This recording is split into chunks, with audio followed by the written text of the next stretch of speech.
Ako nga pala yung nagbebenta ng gagamba. At eto yung mga gagamba ko. Ito yung mga gagamba ko. Buksan natin.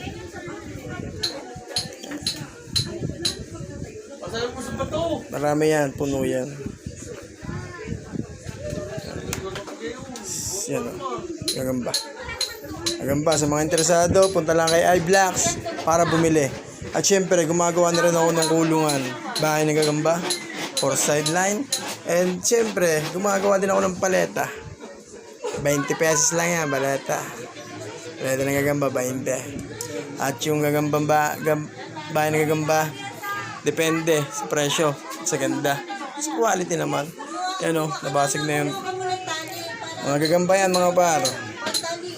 Mga gagamba yan. Mga gagamba yan.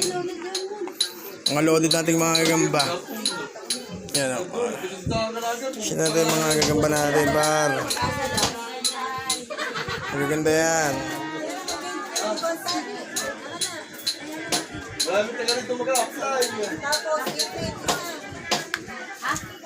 Puno pa ito, puno. Puno ang gagambang yan, puno. Yan, lumabas na. Lumabas yung gagamba natin. Sa mga interesado, punta lang kayo kay iBlocks para makabili kayo. 5, 10, 15 ang presyo natin ng gagamba. At sa lalagyan ng bahay, depende. Ito, 10 na yan, syempre. 10, yun yung kalalaki. 10 yan, 10. Okay, let's go. Bye-bye.